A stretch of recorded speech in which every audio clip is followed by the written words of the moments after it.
Estamos aquí en la Catedral San Felipe Apóstol, desde la diócesis de Puerto Plata, dándole inicio a la reflexión de las 7 palabras que Jesús dijo en la cruz antes de morir. Jesús fue llevado a un lugar llamado de la Calavera. Lo crucificaron allí y con él a los malhechores, uno a su derecha y el otro a su izquierda. Los 2 malhechores miran al que ha venido a compartir su suerte y a morir con ellos. La gente estaba allí mirando. Los jefes, por su parte, se burlaban diciendo: si salvó a otros, que se salve a sí mismo, ya que es Mesías de Dios, el elegido. También los soldados lo burlaban. Le ofrecían vino agridulce diciendo: si tú eres el rey de los judíos, sálvate a ti mismo. Porque había sobre la cruz también un letrero que decía: este es el rey de los judíos. Uno de los soldados, de los malhechores, se estaba crucificado con Jesús, lo insultaba: ¿no eres tú el Mesías? Sálvate a ti mismo y también a nosotros. Pero el otro lo reprendió diciendo: no temas, ¿no temes a Dios tú, que estás en el mismo suplicio? Nosotros lo hemos merecido y pagamos, pero porque lo que hemos hecho, pero este no ha hecho nada malo. De esta manera iniciamos la proclamación de las 7 palabras que Jesús dijo antes de morir. La primera palabra: Padre, perdónalos porque no saben lo que hacen. Lucas 23:34. En esta palabra podemos ver que en el corazón de Jesús no existe la venganza, más bien existe la misericordia. Esta reflexión de la primera palabra estará a cargo de la hermana Xiomara, que es la coordinadora de la Pastoral de la Salud. Padre, perdónalos porque no saben lo que hacen. En la Biblia, con mucha frecuencia escuchamos al pueblo de Dios, Israel, pidiendo venganza contra sus enemigos. Los israelitas pensaban que Dios manifestaba su justicia destruyendo a los adversarios del pueblo. Jesús, el Hijo del Carpintero, enseña otro camino. La justicia de Dios se manifiesta en su misericordia. La salvación se ofrece a través del perdón. Jesús perdona al pecador, al explotador, al enemigo en la cruz, experimentando el sufrimiento y la humillación de una muerte injusta. Intercede ante Dios por sus verdugos, realiza en su muerte lo que enseñó en su vida. Sus verdugos son conscientes, mal intencionados y culpables de la muerte de Jesús, pero Jesús los disculpa ante el Padre. No alcanzan a percibir la gravedad de sus actos. María está junto a la cruz y en medio del dolor grande de ver que se tortura y se sacrifica a su Hijo, estamos convencidos de que ella se unió a la súplica de perdón, que escuchó del labio de su Hijo y también perdona a sus verdugos. Los discípulos, después de la resurrección, comprendieron esta actitud de Jesús y lo imitaron. Ofrecieron sus vidas hasta el martirio. Disculparon a sus perseguidores y oraron por ellos. Esta es la actitud que debe caracterizar a los cristianos: reconocer que los violentos, aún asesinados, secuestrados, torturados, explotados y masacrados, al pueblo son nuestros hermanos y debemos amarlo hasta que duela. Nuestra lucha es la de Jesús. No quiere la muerte del pecador, sino que se convierta y viva. Y así la violencia debe pasar a un segundo plano y es la verdad quien reina, junto a la justicia, la palabra de Dios y la defensa a los débiles y enfermos espirituales y corporales.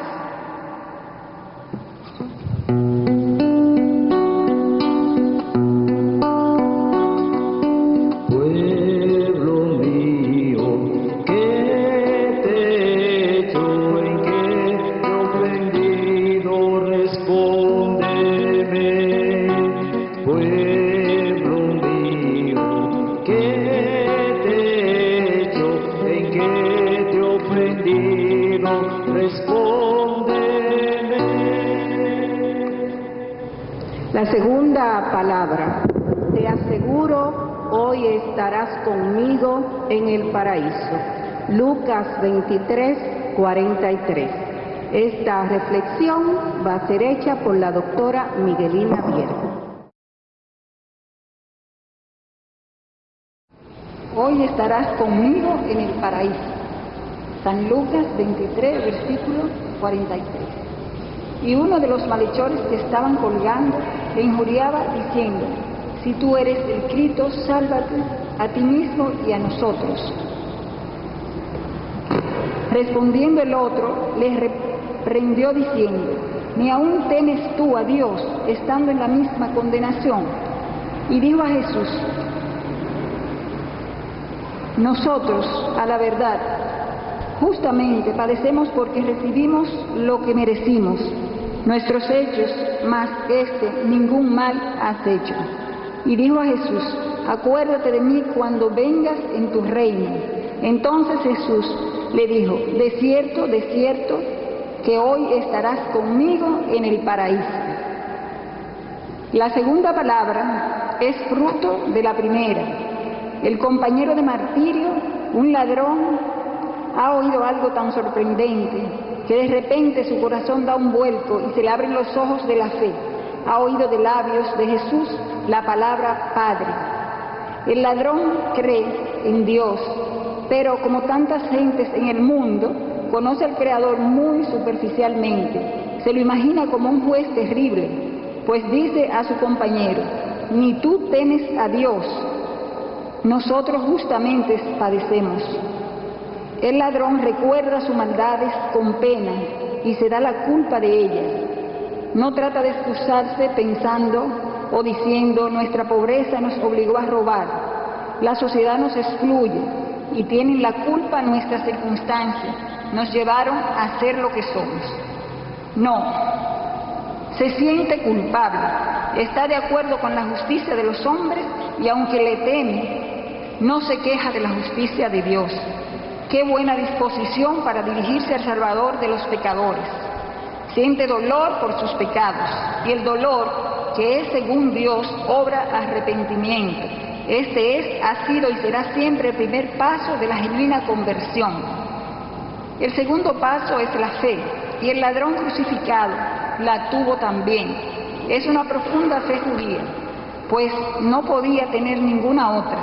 Ata cabos sueltos y se dice: este ajusticiado, a mi lado, ha sido sentenciado por Pilato como rey de los judíos por llamarse Mesías, y su actitud ante sus enemigos y ante Dios demuestra que sí lo es.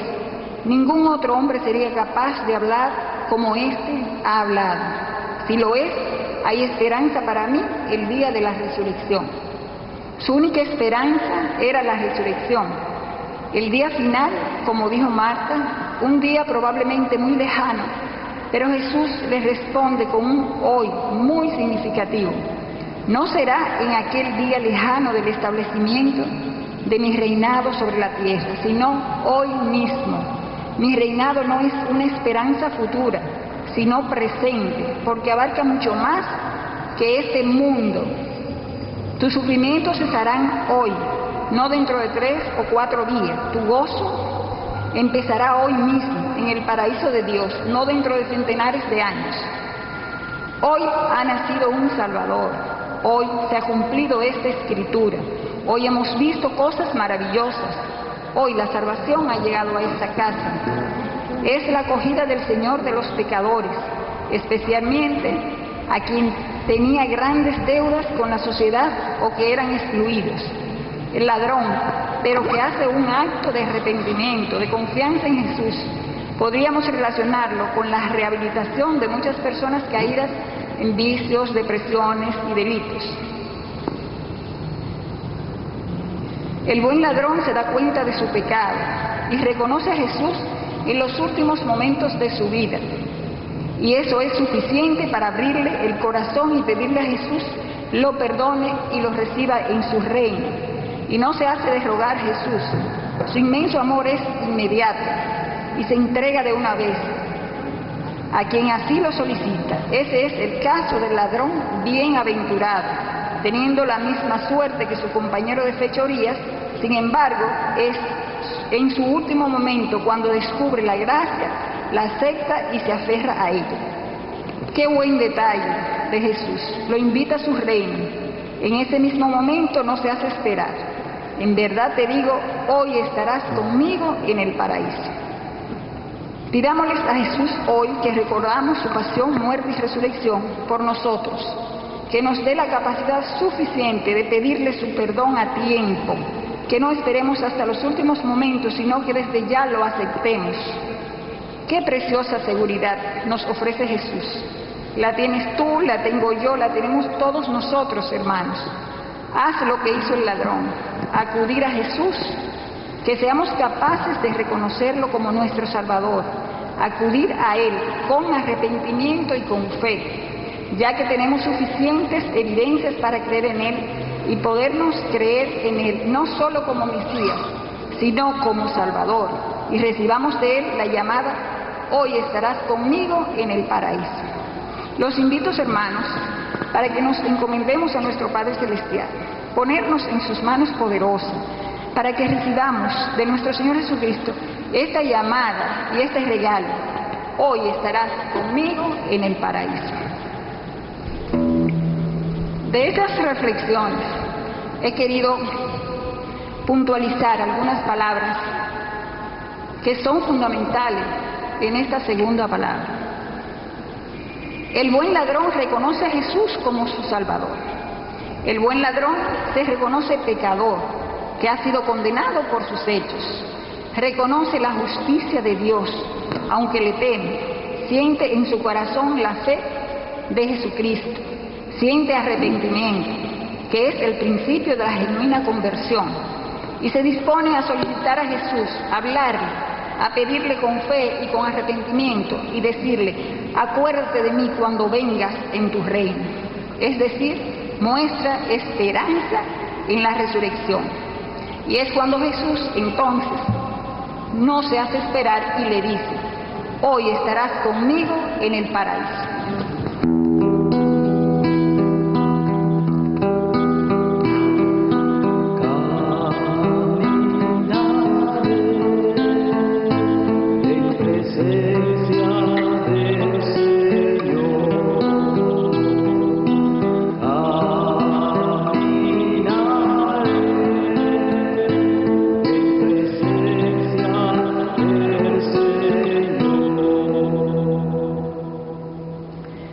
Tercera palabra. Mujer, ahí tienes a tu hijo. Después dijo al discípulo, ahí tienes a tu madre. Juan 19, versículo 26.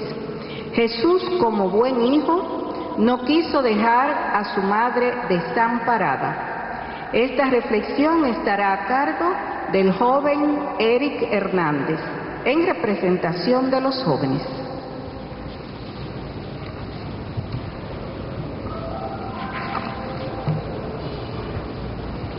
Estaban junto a la cruz Jesús, su madre, la hermana de su madre, María la de Cleofás y María Magdalena.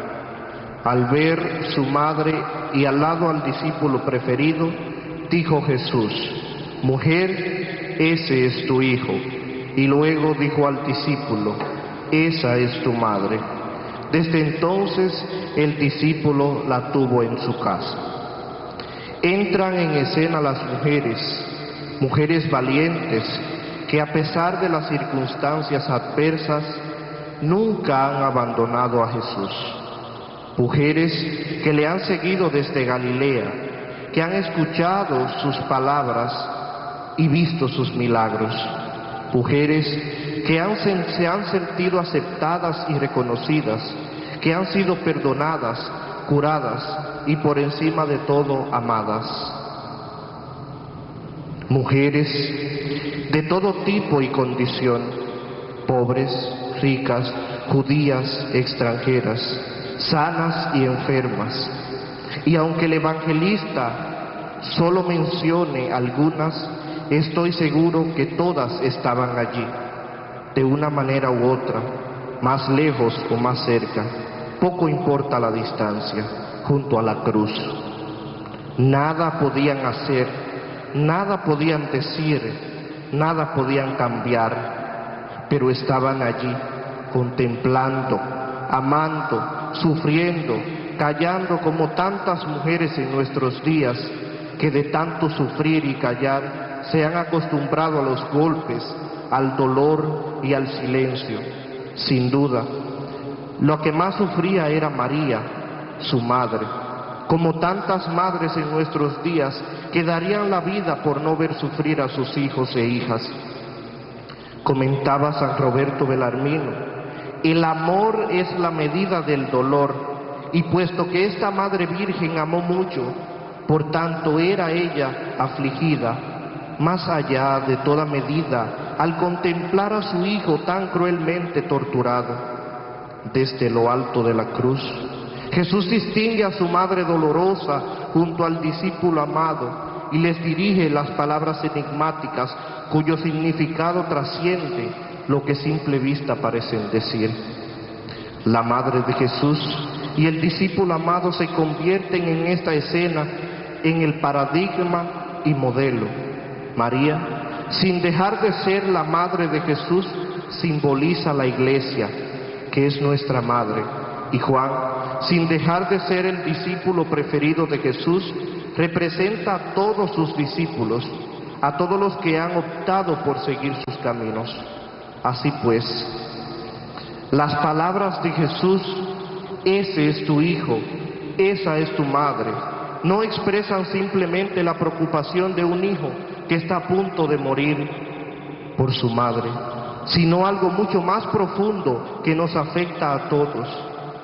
A partir de ese momento, entre María, tu madre, y Juan, tu hijo, nace una nueva relación espiritual querida e instaurada por Jesús, que permanecerá para siempre. Hoy, mujeres aún permanecen con su fe puesta en un Jesús lleno de fortaleza, que le ha dado valor para enfrentarse a dirigir grupos de la Iglesia, sociales, familiares y políticos, donde valoran su propio esfuerzo. Es que Jesús, que ha muerto en la cruz, creyó en el valor de las mujeres de aquel tiempo y en las madres de aquel tiempo, y sigue creyendo en las mujeres de este tiempo.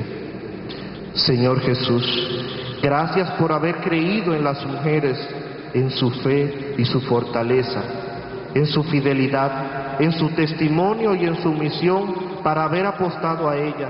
Gracias. Gracias por todo lo que hiciste y sigues haciendo por ellas y por haber puesto la Iglesia en manos de tu Madre.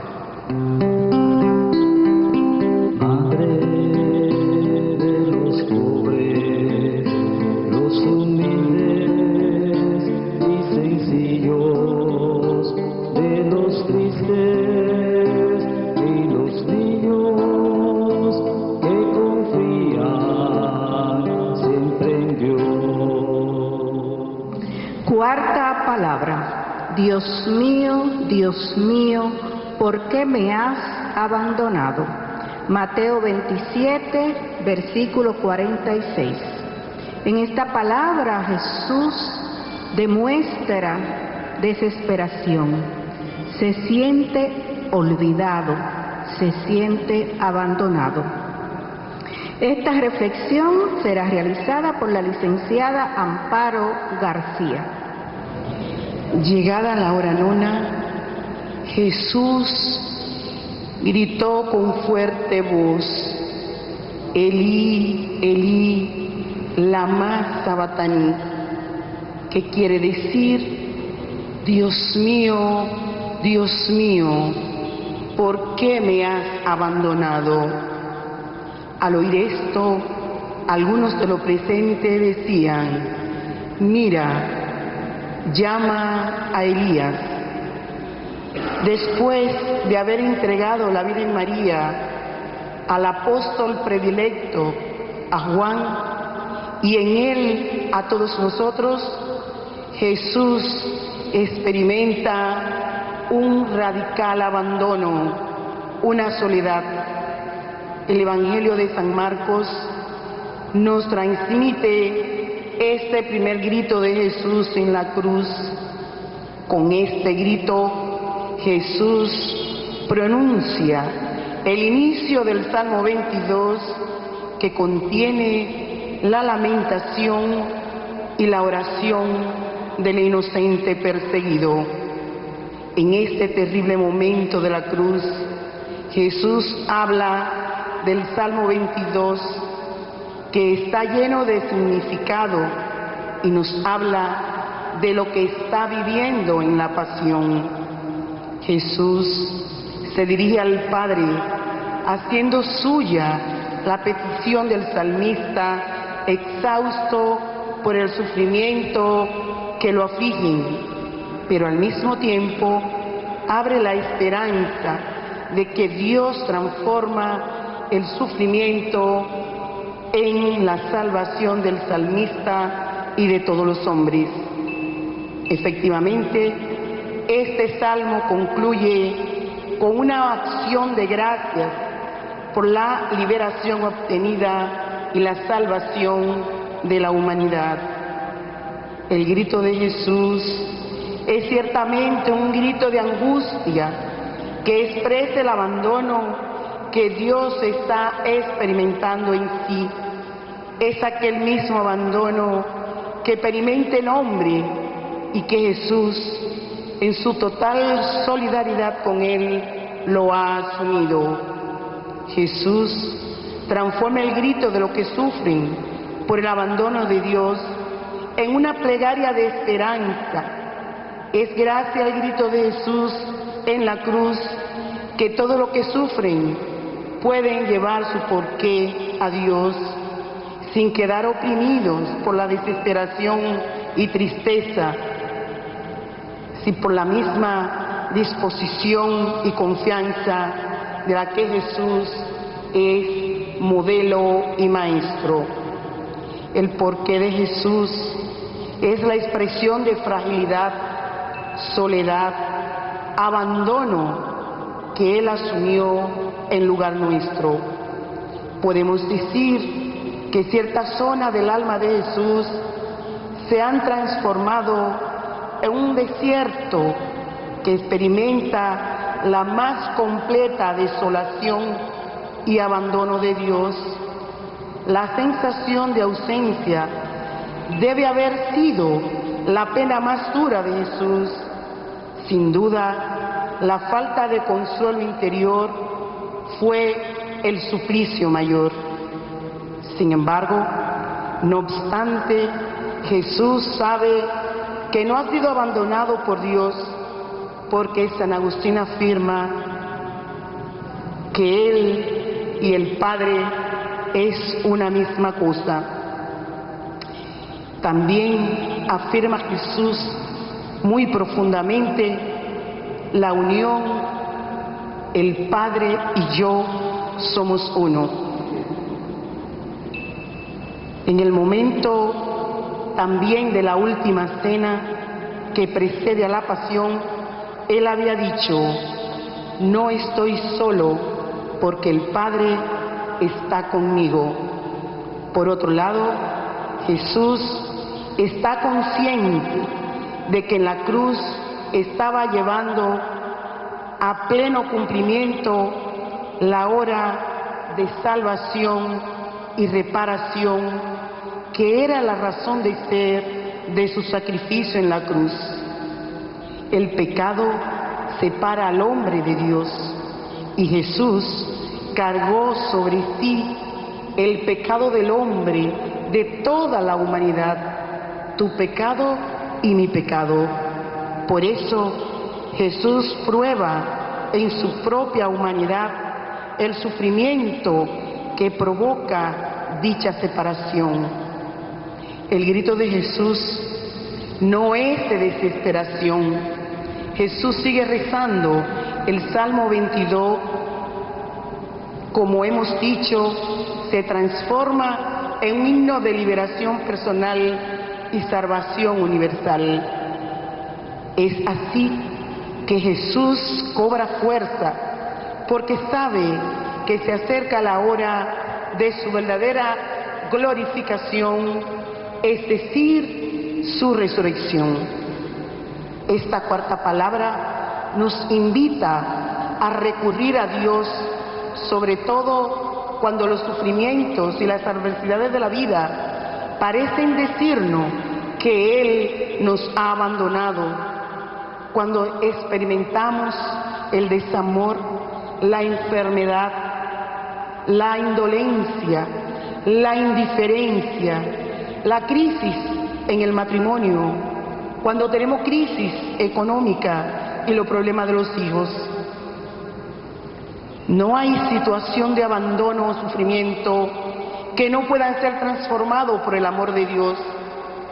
Es bueno recordar que el amor que Dios nos ha mostrado en Jesucristo, muerto por nuestros pecados y resucitado para nuestra justificación, es tan grande que ni siquiera la separación provocada por nuestros pecados pueden superar. Amén.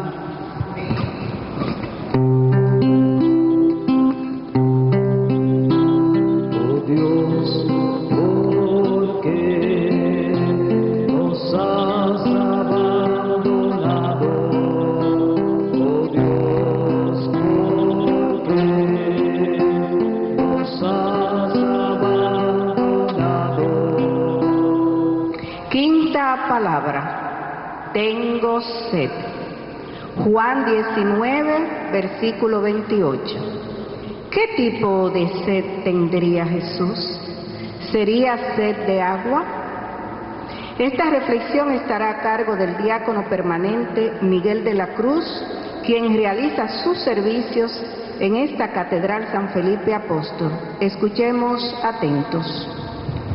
Esta quinta palabra, tengo sed, lo vamos a tomar del Evangelio según San Juan. No vamos a ir al contexto desde el versículo 26 al versículo 28. Jesús, al ver a su madre y junto a ella al discípulo que más quería, dijo a la madre: mujer, ahí tienes a tu hijo. Después dijo al discípulo: ahí tienes a tu madre.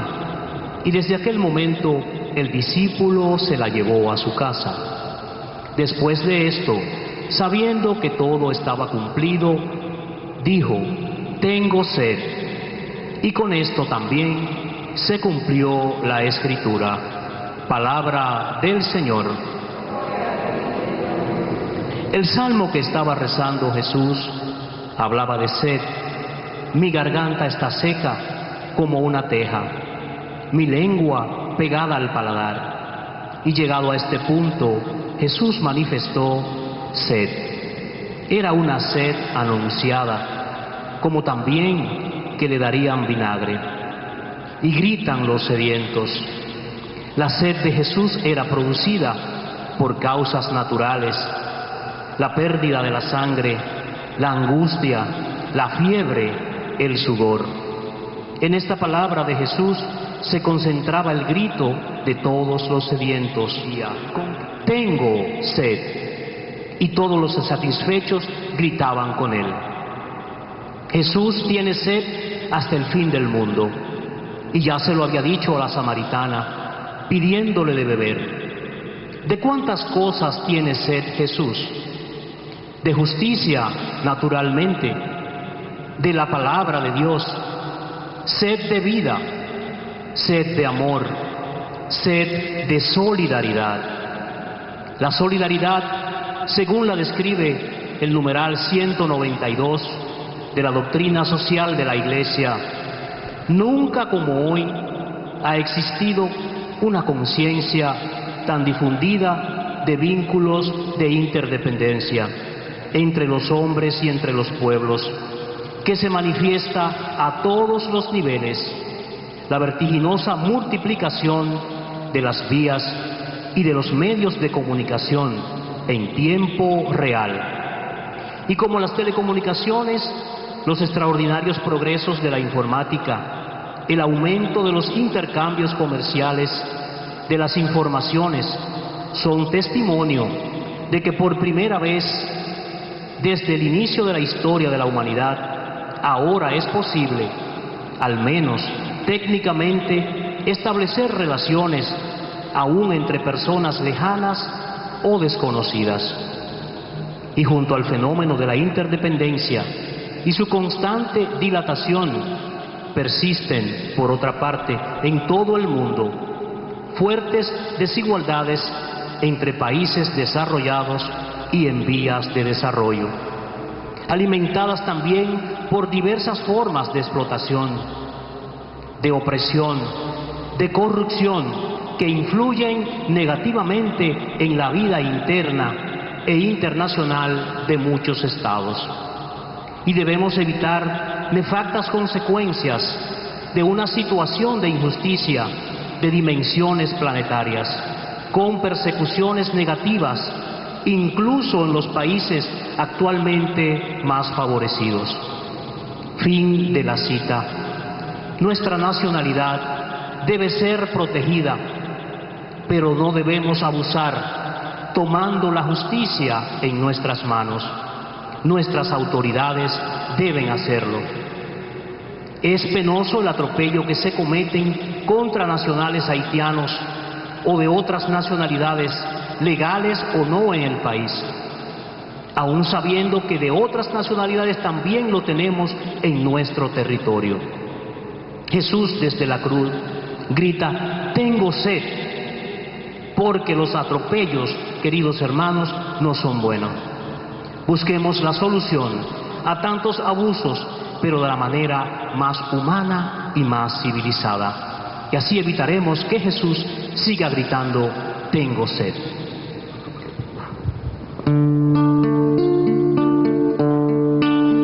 Como la sierva las fuentes de agua, así anhela mi alma al Señor. Yo llegaré y veré el rostro inefable de nuestro Dios. Sexta palabra. Todo está consumado. Juan 19, versículo 30. En esta palabra Jesús demuestra que cumplió con su misión, con todo lo que el Padre le había encomendado. Esta palabra será reflexionada por la licenciada Socorro Castellano, exdirectora del Colegio San Felipe Apóstol. Escuchemos atentos. En el Evangelio de Juan leemos: cuando hubo probado el vino, Jesús dijo: todo está cumplido. Inclinó la cabeza y entregó el Espíritu. Todo está cumplido. Esta palabra es la más corta, pero también la más grande, la más alentadora, la más significativa para nosotros. Es nuestra palabra, que recibimos como prenda de seguridad y de esperanza de labios del Señor. Jesús había dicho ya una palabra para sus verdugos: una palabra para el ladrón arrepentido y una palabra para su madre. 2 palabras para sí mismo, aunque con referencia simbólica y moral para todos. Ahora pronuncia una directa para nosotros, para alentar y afirmar nuestra fe. Es muy corta, sin embargo, abarca un mundo de significado, el cual Jesús se esmeraba en explicar después de su resurrección. El asombro entonces para sus discípulos no era tanto de verle resucitado, pues tenían ya muchas pruebas de su poder milagroso, sino de que hubiese querido padecer. Él leía en sus asombrados ojos esa pregunta: si tenías tanto poder, ¿por qué sufriste? ¿Por qué clamaste, tengo sed? Y Dios mío, ¿por qué me has desamparado? La respuesta es: para que pudiese predicarse en su nombre el arrepentimiento y la remisión de pecados. He aquí el secreto. Todo está cumplido. Es una palabra de triunfo. Él, al llegar a este mundo, había dicho: he aquí que vengo para hacer tu voluntad. Ahora, esta palabra, todo está cumplido, es decir, tu voluntad, que ha sido el alimento de mi vida, el camino de mi vida, ha sido cumplida con perfección. ¿Quién pudiera decir al final de su vida estas mismas palabras? Misión cumplida. Aquello para lo que me diste la vida, para lo que me trajiste a este mundo, está cumplido. ¿Quién pudiera decirlo? Si yo hoy me preguntara, si tú que me escuchas y me ves, te preguntara, a estas alturas de mi existencia, ¿cómo he cumplido esa misión de Dios para mi vida? Quizás tuviera que decir que la he cumplido no muy bien, o por lo menos no del todo mal, no del todo bien, depende. Pero mirando hacia el futuro, ¿qué voy a hacer con esa misión? ¿Seré capaz de arrancar de mí un propósito de santidad, un propósito de ser un auténtico cristiano? ¿Seré capaz? ¿Seré capaz de tratar de ser diferente, de cambiar mi vida de pecado por una vida organizada donde se unan el amor y la misericordia? ¿Seré capaz de dejar que la misericordia de Dios me bañe, me limpie y haga de mí ese hombre y esa mujer nueva que Dios quiere que sea? Por eso, lánzate hoy y encuéntrate con Él. No hay ninguna razón para la espera, ninguna. Ningún medio es justificante, ningún temor, ninguna pereza. Y existen todas las razones para la entrega total. Por grande que sean nuestros pecados, hay una salvación completa y perfecta para nosotros. Una salvación tan grande que ha servido para perdonar a los más grandes pecadores y devolverles una vida nueva. Todo está cumplido.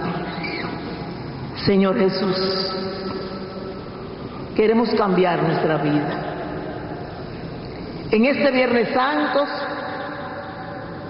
tócanos, Señor.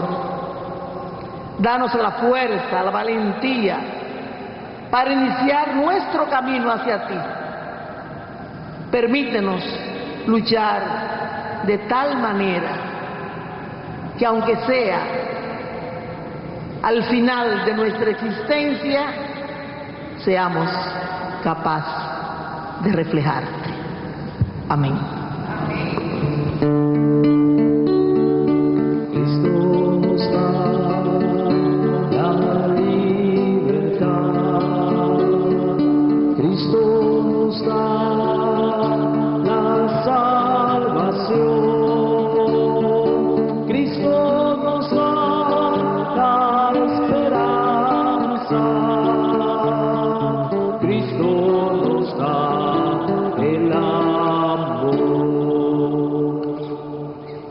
Séptima palabra. Padre, en tus manos encomiendo mi espíritu.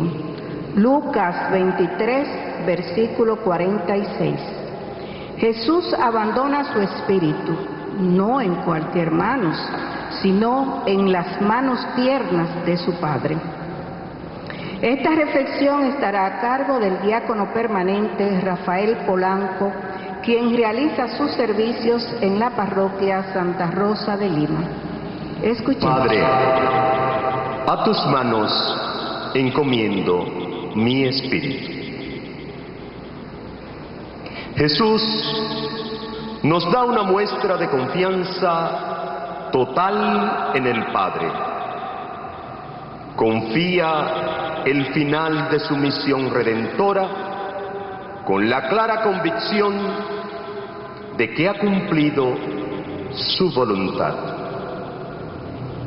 Es posible hoy también confiar a Dios todos nuestros planes y proyectos en la vida, con la certeza de que podremos descansar con la misma seguridad que nos muestra Jesús en estas palabras, confiando en el Padre Dios.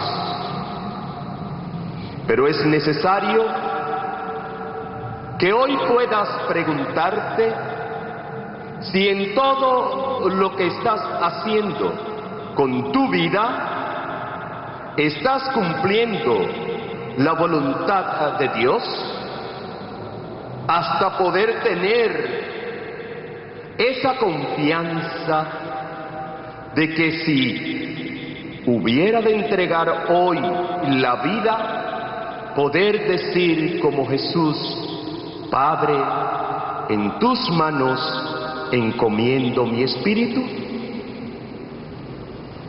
Toda esta expresión del Maestro desde la cruz solo es posible decirla con un espíritu de paz consigo mismo, de paz con los demás y con Dios.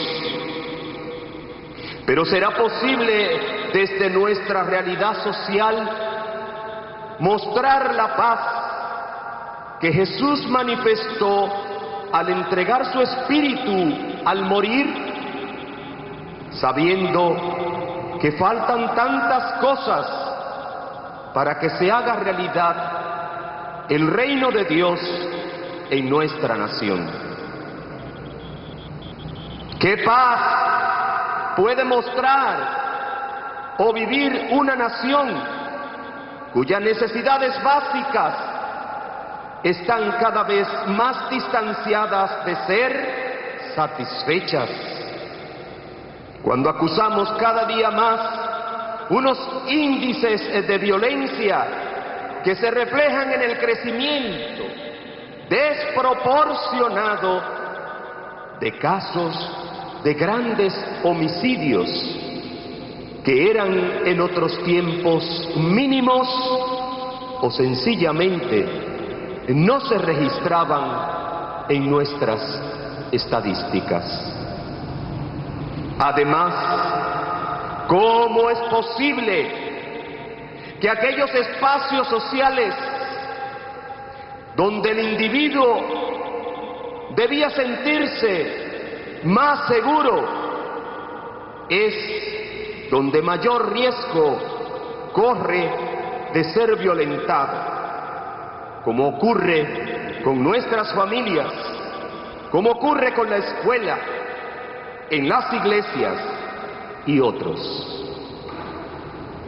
Todo esto nos mueve a reclamar y cuestionar nuestro liderazgo social ejercido desde el poder político, desde el poder religioso, hasta aquel que representa el padre o la madre dentro de la familia.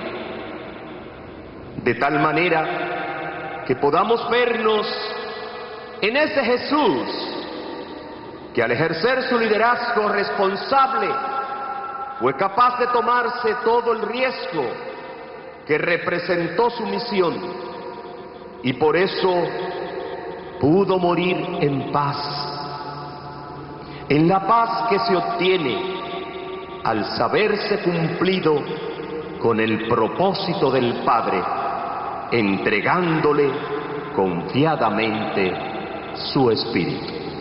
Que así sea.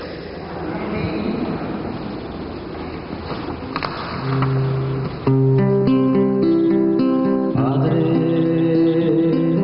a ti encomiendo mi vida.